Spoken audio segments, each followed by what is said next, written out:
Okay, I want to welcome everybody back to another episode of the podcast. If you are listening on your favorite directory and you can leave us a 5-star review, please do so and help us keep bringing good content to good people. If you're watching us on YouTube, be sure to subscribe to the channel and hit that like button. So we have a guest of mine from the Midwest. I forget, David, we'll figure out how we were introduced in a few minutes, but I appreciate you joining me. I know you're a little under the weather. So it's a good thing we're not in the same room together, but I made you get up at 8 o'clock Mountain Time. It's 10 o'clock here. So I appreciate you sticking with this, and we'll get through it. So hopefully you won't lose your voice halfway through. But why don't we start with, your background and your history and your success in business, then we can work up to having a conversation about franchising, what it does for entrepreneurs. Thank you for having me on the show, Mitchell.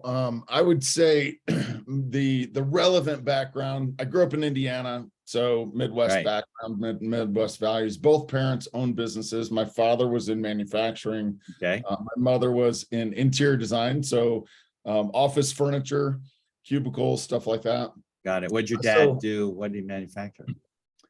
We owned a foundry. So great-grandfather, sure. grandfather, my dad and uncles, we made intake manifolds for General Motors, Ford, Chrysler. So got it. Water pumps, things like that. So what's an intake manifold? Open your engine, that big silver thing that you're looking at, that's what we made. Got it. And a foundry is like, they melt down all the stuff, right? It's big things are pouring the hot orange. Yep. Yeah, right. So it must be heavy manufacturing. So that was the big foundry. So that was high production aluminum foundry. We did brass and bronze as well, non-ferrous. And then he sold that business in his mid-50s, and he kind of felt like he was too old to go get a job and too young to retire. So he went and bought us another small foundry in Detroit. And that made robotics parts for the spot welding gun industry. So for production lines, like automobile production lines, those types of things. Yeah, exactly. So the spot welding guns like weld the sheet metal to the frame. So like a car door, a roof panel, things like that. So we made those high copper alloys, very tricky metal, specialty foundry. That's the foundry that I ran in early 2000. So got it. Okay. So that was kind of my real life MBA, as I call it. I worked there from 2000 to 2004. And that was in Indiana? In Detroit. We lived in, makes sense, right? Michigan. Ferndale, Michigan. I lived in Huntington Woods, which is a great little community there. Got it. Well, it makes sense to be servicing the auto industry company in Detroit, right? So. Yeah, exactly. Okay. So that's kind of family business background. Ultimately, I chose not to work in the family business for the next 30 years. And I said, Dad, thanks, but no thanks. I'm going to raise my kids in the mountains of Colorado, because I was in Colorado to start. And I moved from, back from Colorado to to Detroit to help my dad. So my kids, I had a 1-year-old daughter and a 2-year-old son or 3-year-old son. This is when you were working and running the foundry? And I'm at the foundry, and I kind of had an epiphany or a panic attack. I'm not sure which. I thought, I'm going to blink and my son is going to graduate from high school, and I will have spent 20 years in Detroit. I think in hindsight, it's an epiphany. At the time, it was probably a panic attack. Yeah. So I just was like, I want to live my life in the mountains of Colorado. And so I can do anything to make a living. And better quality of life. So what happened to the foundry? Did your dad continue running it? Did he sell it? What happened with that business? Yeah, he continued running it for another 5 years. So I put structure in place, systems in place in the foundry. And ultimately he ended up selling that and he retired down to Florida. So you didn't leave him high and dry. You kind of set it up so he can have an exit or something. I did not leave him high and dry. That's correct. Got it. Okay. And so I get to Denver. And this is how many years ago you moved to Denver? 2004 is when I moved. Talking, so 18 years ago. Yep. And so I knew that I wanted to be in Colorado. So I'm going to establish myself for the next 30 years and set up a network. And so I also knew that I was never going to put myself in a position where they can offshore your job or your So well, did you move there without a job? I did. Just picked up and said, I'm going back? I didn't exactly move there without a job. I took a vacation and I jumped in my car and I called my buddy up from East Lansing, Michigan, who then now lives in Denver. And I slept on his couch for a week and I just met as many entrepreneurs as I could. You left your wife in Detroit with the little kids. Yeah. And I drove like, I'm going couch surfing. I'm gonna stay in my friend's place and figure this out. Yep. And I had one interview. I had one interview with a furniture company because it was a connection that my mom had in that business. Okay. And I walked out of that 5-day week with 19 interviews. Nice. And they were just, my approach was, I just want to talk about the economy. And there's a lot to be said about networking. It works. It totally works. Networking is the best way to grow any business. Yeah, you don't go and get a job by sending out like 26 resumes. You're not going to hear anything. It's all connections, who you meet, who you impress. Yeah. Who else was? I guess there wasn't a lot of social media and stuff at that point, right? Not a lot of these platforms and ways to connect. You had to like do it organically. Well, this is also 2003, right? So the end of 2003, I stuck around for another 6 months to help my dad. That's why I didn't get to Denver to late 2004. Got it.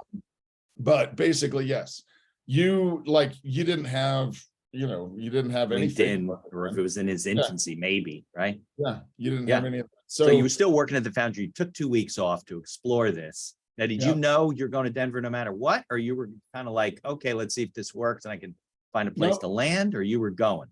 Nope, that was my story in 2003. Hey, Mitchell, thanks for talking to me. I am moving my family to Denver like in 2 months. Yeah. And I help me out. Well, like, tell me what's going on in this market. I have been gone for 5 years or whatever. So you were all in. You were like, this is happening. I don't know how it's going to happen, but it's happening. Yep. Okay. Well, that helps, right? It does. Commitment. So that worked. I ended up getting a job with a small non-bank lender that was interested in penetrating the franchise space. Didn't exactly know how. They couldn't get their current sales team to spend any time on that because underwriting a startup company, like no bank wants to do that, right? That's why we have the SBA. So the owner of the company wanted to dig in here a little bit and figure out how do we underwrite the franchisor to the extent that it could offset our risk, or build a relationship with a single franchisor to offset a risk for all of the loans for the different franchise owners. Got it. So you would do work with the franchisor, expecting to lend to each franchisee that wanted to open locations under the franchise agreement. Yeah, I was not interested in lending one loan. I was setting up a program so I could do 100 loans. Right. And you were basically in business development at that point for them? That's what I just had a sales job. And it was a small company, so I was working directly with the owner, which helped on with my. And you said they were they were a non-retail bank lender, like they were a bank, right? But they weren't a retail bank. It was not a bank, it was a leasing company. Oh, okay, sure. So it's a leasing company, but the reason I say we're a non-bank lender is we did more loans than leases, right? So we did loans, but you weren't a chartered bank, right? Exactly. Correct. And we didn't take deposits and stuff. Right. Nothing like that. Federal Reserve requirements. Yeah. And we were charging a lot higher interest rate than most. And so then you had a lot of risk, right? Yeah, we were taking on a lot of risk. Yeah. And so how do you do that? So what was cool about that was I kind of looked at myself and I was like, I don't see myself as a banker at all, but I also don't know a lot about why banks lend to certain companies and don't lend to other companies. That was intriguing to me. I wanted to know why. Right. And I kind of looked at myself and said, you don't know anything about banking. What are you getting in this for? A, I can learn something. And B, I just turned around a heavy manufacturing foundry. So how hard can this be? I'll do it. I'm just going to do it. Right. And I gave him a commitment. The VP or the office manager, the general manager was like, David, you're a bit overqualified to be a sales guy in a leasing company. So why do you want to do this? And I said, look, I'll give you a 12-month commitment. I will not quit. You give me you move me to Denver and I'll stick around for 12 months. And I stayed there for like 6 or 7 years. Because it's a great background, right? It's a great experience. If you can make a living, enjoy doing it, you're going to learn a hell of a lot from the standpoint of how to be bankable, I guess, really, when it comes down when it comes to business. And I got to talk to all these entrepreneurs that, some were sliding sideways. The banks won't talk to them. They're mad about it. And I'm like, hey, this is why. And so I got to teach and educate, which is probably what got me super jazzed about being a consultant. So you almost accidentally fell into the franchise industry, really, because of this job. Oh yeah. I had no interest in franchising before Landmark decided they needed to be, that's the direction they wanted to go. Okay. The more I learned about franchising, the more I fell in love with it. Franchising, this segment is filled with so many great people. Yeah. I really, and there's also the underbelly, right? So there's you got to be careful, right? But the premise of franchising is I want to help you.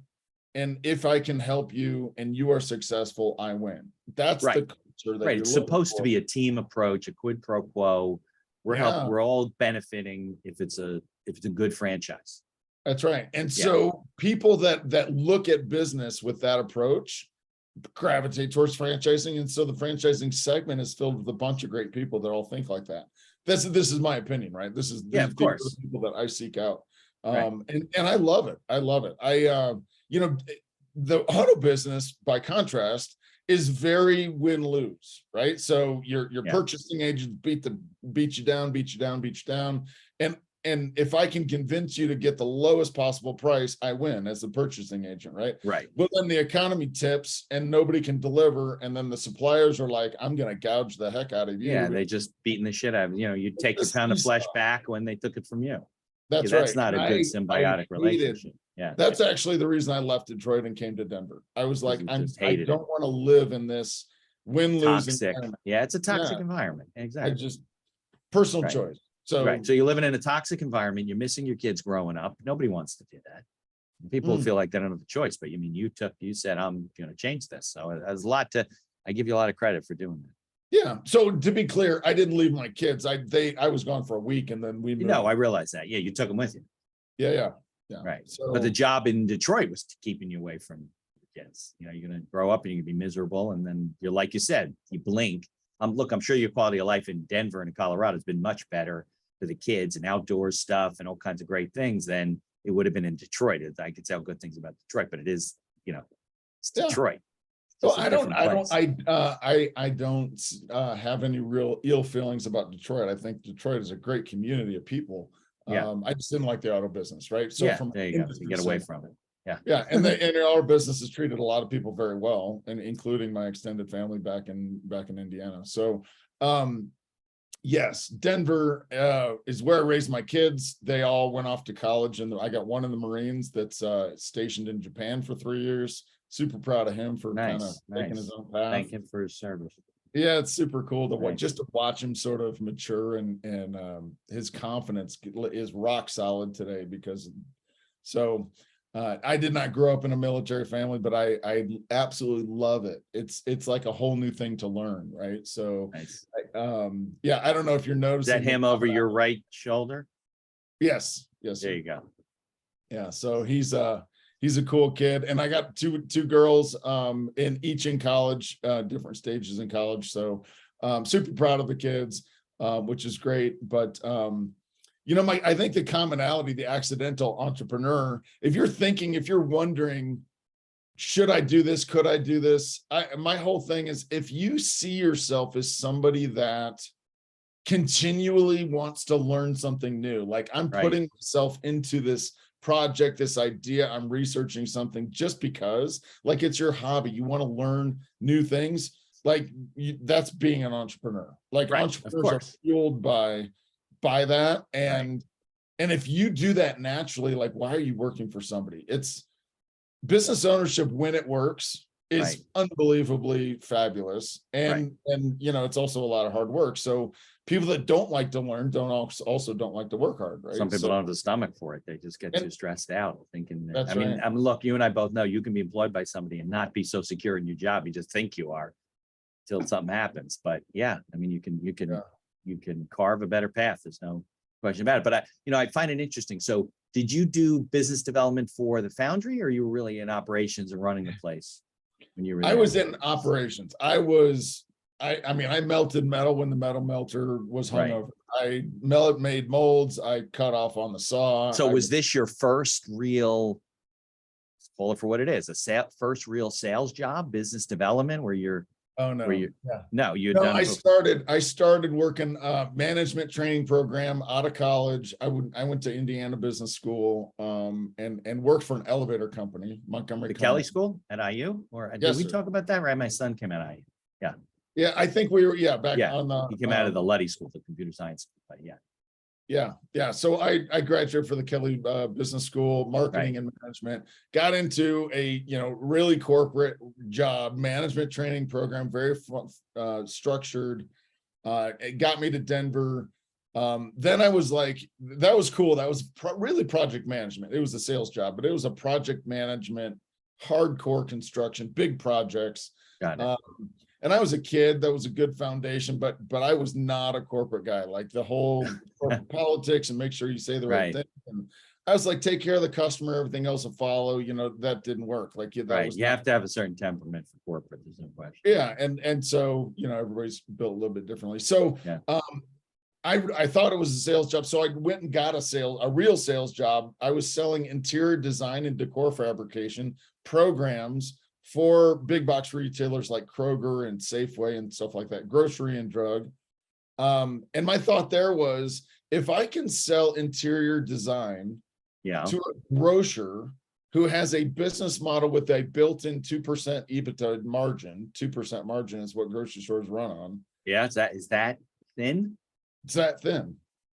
I could pretty much sell anything to anybody, right? So like that's the reason that I wanted to take that, is because it was challenge. It was hard and interesting because it's different, right? So I did that for a bit and really started getting my legs, and that was fun. I was flying all over the country. I was 26, 28 years old and thinking it's pretty cool. And that was super fun. My dad calls and says, hey, he bought this company in that same time period, and he was like, I need your help. So got it. But it's interesting because you're an interesting guy, because you're taking jobs, and that's hard to do when you're in your 20s, right? From the purview of, wow, I can learn so much. If I can succeed at this, I'll be at this higher level in sales and abilities for the next stage of whatever is going to happen in my life. I mean, not necessarily planned out, but it's a lot of guys. I don't think even at 26, I had that much vision. Oh, I should do this because it's going to further my skills.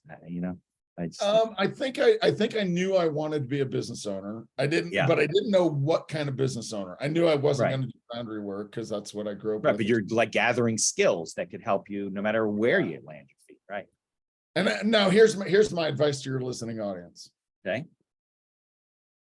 Don't overthink it, and if you want to be a business owner, just do it. Like if I started as a 26-year-old and had this philosophical idea about learning, I should have just been doing it as a business owner. Oh my God, you'd be. I was trying to do it the safe way, right? I was trying to be like, I'm quasi, and I'm building like an inventory of knowledge. Unfortunately, the life doesn't work like that. You don't get the 10 years goes by, right? Like, and then I finally took the step in 2009 and 10, like active, get going.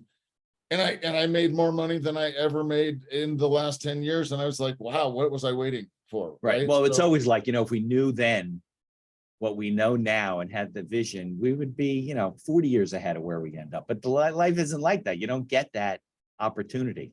No. To look, you don't have the foresight. That's why I love being a guest on podcasts, because here I am 50 years old talking about to my 25-year-old self. Yeah, which hopefully there's another guy out there who's 25 and something will go off. I agree. That's why I love doing what I do. Yeah, some question about it. But if I knew also in my 20s what I've spent the last 30 years learning about business and working with businesses and dealing with all the stuff, I mean, my God, I probably wouldn't be practicing law. I would be, owning several companies and whatever. I mean, I'm happy practicing law. I like helping people, but it would have been a different path, But we don't get that. You don't leave the hospital. They give your parents a book and say, listen, this is how you raise your children. And when your children get to this age, you show them chapter 17, and then they take over from there. It doesn't work that way. It doesn't work that way. That's you point out a good, one of the things I love about franchising is how do you become a business owner without franchising, right? Because the way that you become a business owner in traditional America is, if my grandfather's a plumber, he taught my dad to be a plumber. I'm probably going to be a plumber, right? And my dad, right? I mean, I got into the foundry business. How do you know? I mean, you would never have been in that business if it wasn't like your dad did. No way. Now, if you want to be a business owner, how do you get into the massage business? That's one of the franchises I've owned. Or how do you own a pet store? Because that's a franchise that I own today, right? It's the franchise says this is how you do it, and you step in there. That's the advantage, sure. Right. And then you can say to your kids, I've got 10 pet stores. Do you want to be in the pet business, or do you want me to help you invest in a different franchise that's more of your passion? And then you help your kids get into thousands of opportunities. Now, let me ask you this question. I don't know if the data's out there, but we know that business failure within the first year or two is very high, right? But if you carved out like franchises, is their success rate higher than the average? Because a lot of the reasons why businesses fail is because of the fact that they don't have a track to run on. They don't write a business plan.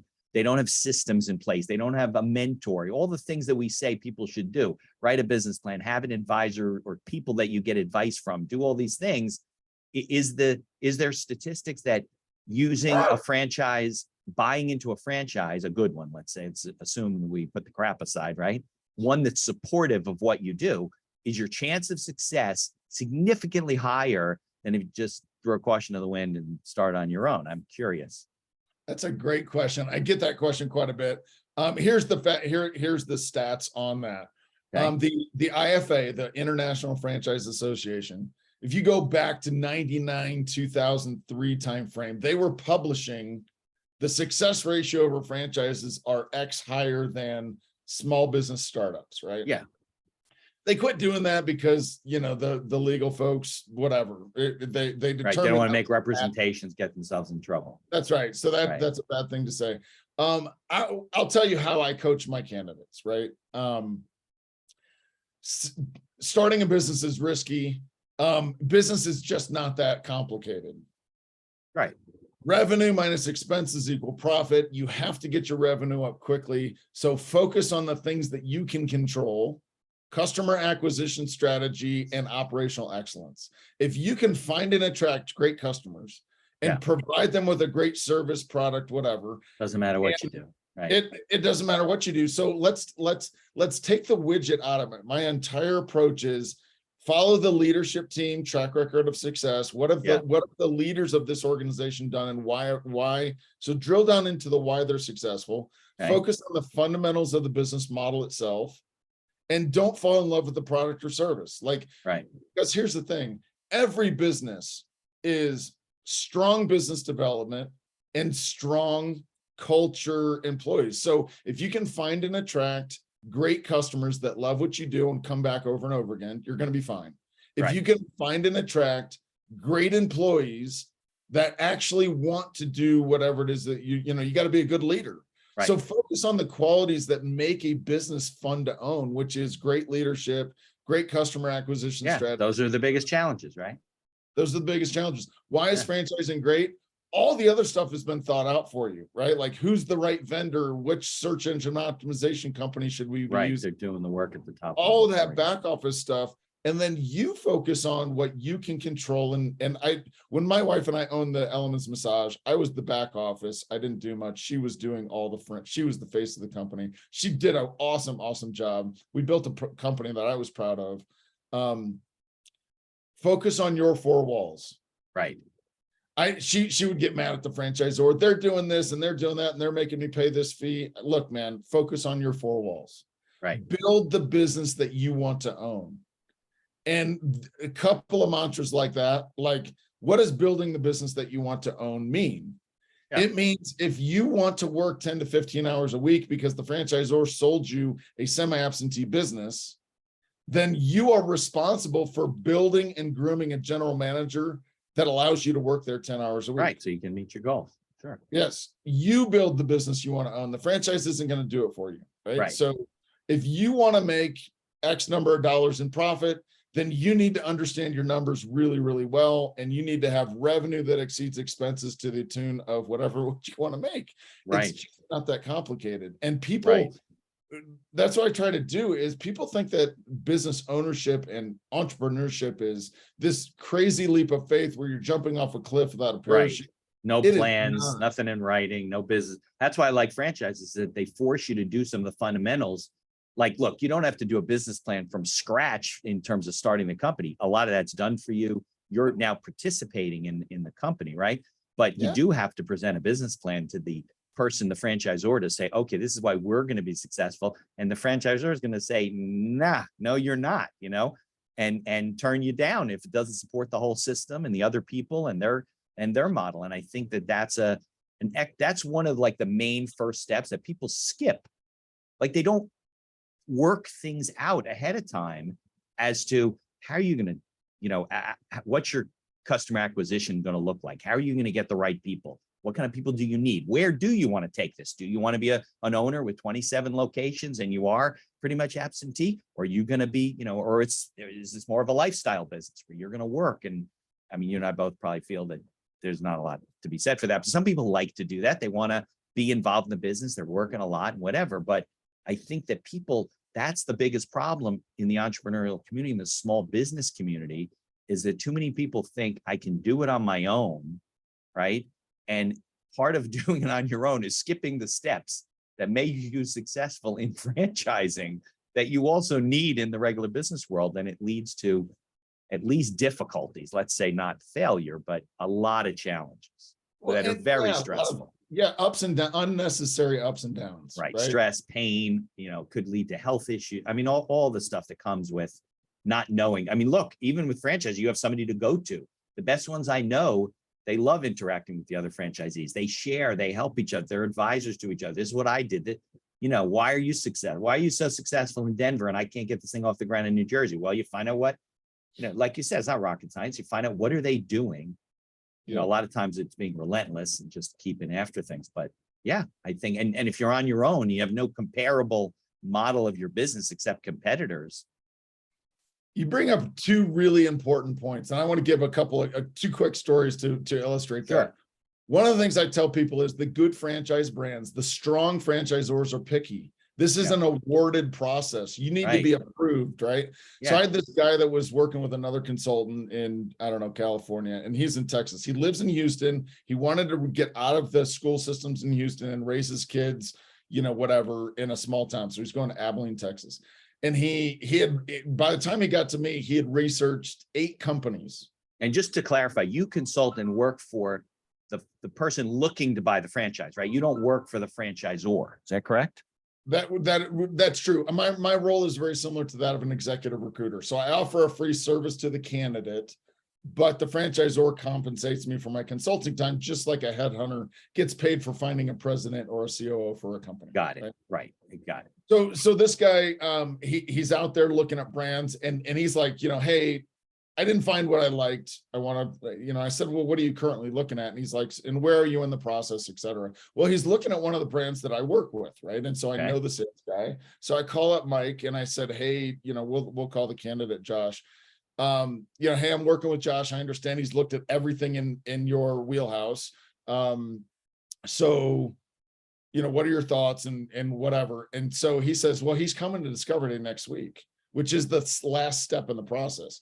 Long story short, he's looking at this brand because they allow some absentee ownership, and he wants to live in Houston and have this business semi-absentee 3 hours away, 6 hours away, how far it is. Okay. And the franchisor at the very end of the process says, hey, candidate, what's your plan to make this come true? Or, you know, he was like, I don't know, that's what you're supposed to give me. You're the franchisor.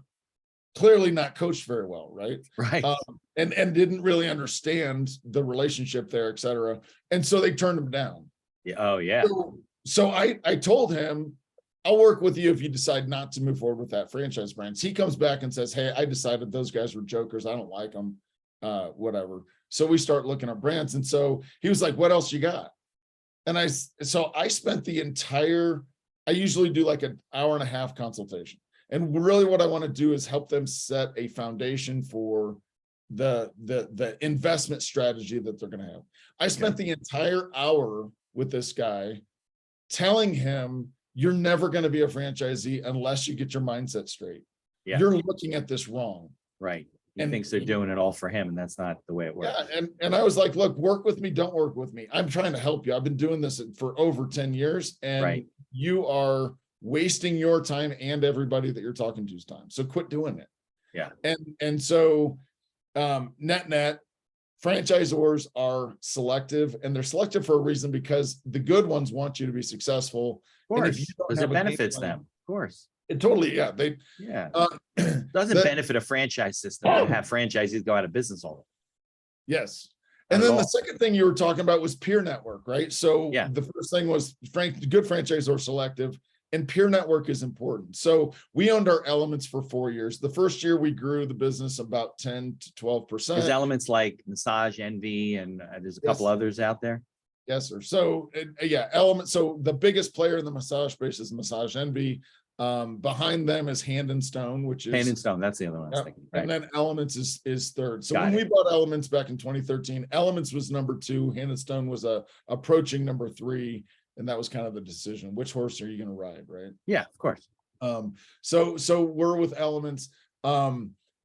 And we're doing okay. We're growing the business. We're fixing a lot of structural things internally with operations and our team, and trying to get. You bought existing franchises? Correct. We bought 2 locations in the Denver market. Got it. Underperforming stores, turned them into high performing stores and sold them. That was the plan. I was wondering about that. I had a friend of mine, a client, that I helped them purchase a Pure Clean franchise. Mm-hmm. And at the time, the 2 guys that were running it were making like no money. Yeah. They were doing nothing. And I said to my clients, like, what makes you think like you're going to take this over? These guys aren't making it. They said, well, they don't understand how to grow this business and how to market it. And I know how to do this. My husband does it, whatever. You can't even imagine how they've grown. He had to leave training from like, I don't know, Florida or whatever, to come back because they had so much business to deal with. What these other guys were doing, I can't even imagine. Like, they weren't doing anything. So I guess, the right person, right? Takes advantage of the opportunity. A friend of mine gave me an analogy, which is so true. So a lot of people are like, hey, I want to buy an existing business because I want to buy existing cash flow. It's safer, and I don't want to build a customer base, whatever. Right. This analogy is the most close analogy that I can give somebody, because I buy existing businesses and fix them, et cetera. Right. The analogy is, do you buy a new car, or do you lease a new car, or do you buy a broken car? Right. Because if you buy used cars, because you can look at a used car and be like, there's value in there. And I can fix this, right? If a Honda Accord has 150,000 miles, I know the serpentine belt is going to come out, and that's $1,500 repair. Like, if you know those things about business, you should buy existing businesses. But if you don't know those things, you get your head handed to you. Because you don't know what you don't know, and you don't know what's broken and what's fixed. You may fix things that are already fine, and you're going to break things that you understand what I'm saying. Yeah. I had a client of mine in the real estate business, and he knew how to clean up properties. He knew the cost of it. He knew how to get the soil out. Whenever he would buy these things for nothing, because nobody wanted to spend the money and do it. He could do it wholesale, clean up the properties, put up a building, and now he's got tons of sweat equity, but not many people would do that.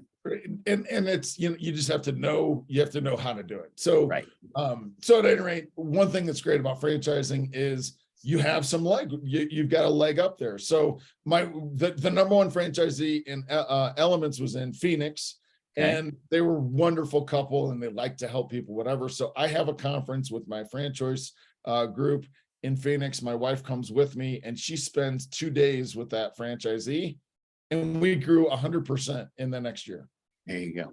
She sat down with her and she said, this is how you do it. This is how we do it. This is what you're doing wrong. And what was cool is the back office systems are the same. So she pulled up our company in Denver on one computer and pulled up her company in Phoenix and said, see the difference in the schedule. This is how you're doing this wrong. You're doing that wrong. This is, best practices in franchising is so powerful, because you're running the exact same business with the exact same core customer, with the exact same employees.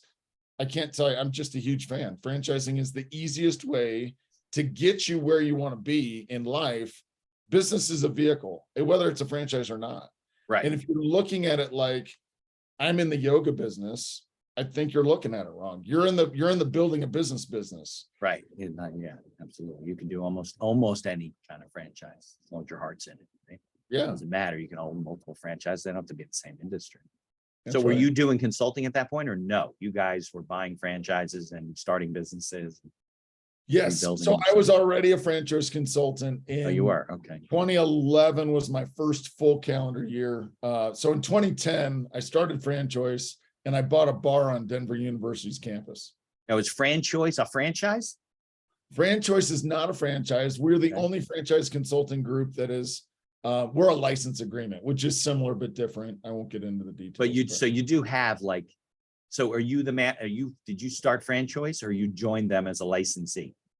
I joined them as a licensee. Yeah, just so people listening, licensing is a little bit less formal than franchises. Sometimes it's not appropriate. Sometimes it's really a franchise. Don't try to call it a license. I do this a lot for a lot of people. Sometimes it's a great way to build a system and not have, all the red tape of franchising, but you also don't have as much, control and things like that. So just for people listening. Yeah. Yes. So that you said, right, you worked for the lender for about 6 years. That put you out to 2011, and then you worked your way into franchise. Correct. Yep. Got it. Okay. Now, So, what did FranChoice offer you as opposed to starting you're already buying franchises, right? Starting your own consulting practice. What did they bring to the table for you? That's a great question. FranChoice is the platform that allows me to conduct my franchise consulting practice efficiently. Okay. I have an so you have access database information and of all the franchises and things like that, or so we're FranChoice is the most selective franchise consulting group, meaning we have over 200 brands right. And selective in terms of the franchisors that you will work with. Correct. We are very selective in what franchise brands we want to have in our inventory. So as comparison, other companies will do license agreements, business opportunities, and franchises. So they represent 600. I'm making that number up, right? But a lot of brands. And basically what I want to be able to say is I'm only going to show you the ones that are the best. Yeah. And the ones, and so FranChoice does a very good job of vetting, interviewing and screening the brands before they bring them to me. And then I also do my own level of these are the ones that I can get behind because I get it, or I like the leadership team, or I understand the business segment, et cetera. Because of my previous experience. So they, fundamentally from developing contracts with the franchisor, so I make sure I get paid and that kind of stuff. So that's really the fundamentals there. But in terms of the consulting process, it's my philosophy is experience share. Right. Hey, so you've got questions about employees and they're hard to find. Yeah, I was in the massage business, and a good massage therapist is hard to find. So this is what you're going to run into. It's true. And this is how you overcome it. And this is, I tell people all the time, your job is, every business has an issue. Your job is to find what that issue is. And do you have unique skills and abilities, or can you just grit it out and grind? Because sometimes you just have to grind. Yeah, there's some people I know that they'll be successful in anything. And just take no prisoners, grow a market. Yeah. So in your research, before you spend any money, identify what those things are about that business. And before we bought Elements, I knew that the massage therapists were tough. And we'll figure it out, right? And we ended up we sold our business based upon the stability of our team, which is really cool. Now, what attracted you to the massage business, that industry? So my wife and I have two different approaches, and we look at the world differently in lots of different ways. I liked the membership-based business model. Yeah, subscriptions are nice. It allows you to run the business. It's a very simple way to predictive cash flow, things like that. All of that. 67% of our revenue for the month came in the door on the 1st to the 5th. Yeah, nice. That's sexy. I mean, rent's covered, most of payroll's covered, a lot of marketing's covered, right? So fundamentally, that makes sense. We chose Elements because Elements was focused on therapeutic massage. We didn't do waxing. We didn't do facials. We didn't sell product in the lobby. As soon as you sell product, you got to do sales tax. So then that's one more thing you got to do with the government, et cetera. Right. So in selecting whether we'd run with Elements or run with Hand and Stone was sort of a mirror of Massage Envy, bigger business, more therapists, more rooms, bigger investment. And my thought was, I want a business that's crazy simple. Simple equals scale, and simple can be very profitable. Right. And so that's the reason that we went with Elements. My wife loved women's services. She's really intuitive and very strong salesperson in her corporate life. And she understood why that high-end customer is going to pay more for higher quality, et cetera. And she wanted to sort of get out of the corporate rat race. Right. Right. But neither of you are massage therapists. No. Right. No. So that's what I'm saying. People, you don't have to say, oh, I can't do that because I'm not a massage therapist. That had nothing to do with it. Yeah. And I tell people this all the time. We had a coup, right? We had a bunch of employees that got mad. And so they all quit at the same time. So if we had 8 massage therapists in a studio, we had 4 of them quit on the same day. Oh. If you're a massage therapist, you're going to step in and cover your schedule, right? Right. If you're not a massage therapist, your only choice is to buckle down and hire. Right. And so that's what you should be doing. That's exactly my point, right? Right. As the business owner, focus on what you're good at and don't try to be because otherwise you get stuck in the business. Right. So that experience was a very good story because my wife got really pissed and she dumped a bunch of money into Indeed and she interviewed 8 hours a day for 2 days. So 16 hours. She came out of that with, 4 people quit. Right. She came out of that with 8 new massage therapists. Nice. What was that staff?